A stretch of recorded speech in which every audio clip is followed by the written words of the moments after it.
அஸ்ஸலாமு அலைக்கும் வரஹ்மத்துல்லாஹி வபரகாத்துஹு. தினமும் ஒரு தெளிவு. 6 நோன்பு என்றால் என்ன? அன்பிற்குரியவர்களே, இந்த கேள்விக்கான தெளிவை இன்ஷா அல்லாஹ் இந்த பதிவில் அறிந்து கொள்வோம். ரசூலுல்லாஹி ஸல்லல்லாஹு அலைஹி வஸல்லம் அவர்கள் நமக்கு வழிகாட்டிய அமல்களில் ஒன்றுதான் 6 நோன்பு. ஹதீஸ் எண் 1984, நூல் முஸ்லிம். இதில் இடம்பெற்றிருக்கக்கூடிய செய்தி இதற்கு ஆதாரமாக இருக்கிறது. ரமலான் மாதம் முழுவதும் நோன்பு நோற்று அதை தொடர்ந்து வரக்கூடிய ஷவ்வால் மாதத்தில் ஏதேனும் 6 நாட்கள் யாராவது நோன்பு நோற்பாரேயானால் அவர் வருடம் முழுவதும் நோன்பு நோற்ற நன்மையை பெற்றுக் கொள்வார். இது இந்த ஹதீஸில் சொல்லப்பட்டிருக்கும் செய்தி.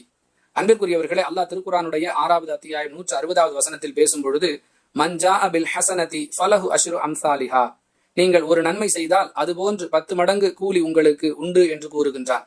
அந்த வகையில் ரமலான் மாதத்தில் 29 அல்லது 30 நாட்கள் நோன்பு நோற்று அதை தொடர்ந்து வரக்கூடிய ஷவ்வால் மாதத்தின் 6 நாட்களிலும் நோன்பு நோற்றால் மொத்தம் 35 அல்லது 36 நாட்கள் ஆகின்றன.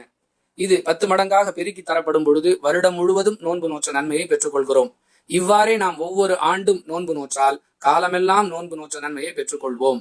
இந்த ஷவ்வால் மாதத்தில் நோக்கக்கூடிய 6 நோன்பு என்பது பெருநாளுக்கு அடுத்த நாளிலிருந்தே துவங்க வேண்டுமா என்ற ஒரு கேள்வி இருக்கிறது. ஏனென்றால் பலர் அப்படி சொல்லுகிறார்கள். பெருநாள் முடிந்த அடுத்த நாளிலிருந்தே துவங்கி 6 நாட்கள் வைப்பதுதான் 6 நோன்பு என்று கூறக்கூடிய நிலையை பார்க்கிறோம். அவ்வாறு அல்லாஹுடைய தூதரோ சொல்லவில்லை. ஷவ்வால் மாதத்தின் ஏதேனும் 6 நாட்களில் நோன்பு நோக்கலாம் என்பதுதான் இஸ்லாமிய வழிகாட்டுதல். எனவே பெருநாள் முடிந்து அந்த ஷவ்வால் மாதம் நிறைவடைவதற்குள் ஏதேனும் 6 நாட்கள் நோற்றால் போதும். இதை பெண்கள் தான் நோக்க வேண்டும், வயதானவர்கள் தான் நோக்க வேண்டும் என்றெல்லாம் ஒரு காலத்தில் சொல்லப்பட்டு கொண்டிருந்தது.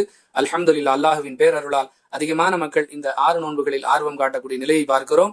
அப்படி இஸ்லாத்தில் இவர்கள் தான் நோக்க வேண்டும், அவர்கள் தான் நோக்க வேண்டும் என்று எந்த ஒரு வரையறையும் சொல்லப்படவில்லை. விரும்பியவர், சக்தி இருப்பவர் நோக்கலாம்.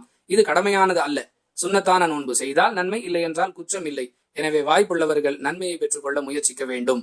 வாஹிரு தஅவானா அல்ஹம்துலில்லாஹி ரப்பில் ஆலமீன். அஸ்ஸலாமு அலைக்கும் வரஹ்மத்துல்லாஹி வபரகாத்துஹு.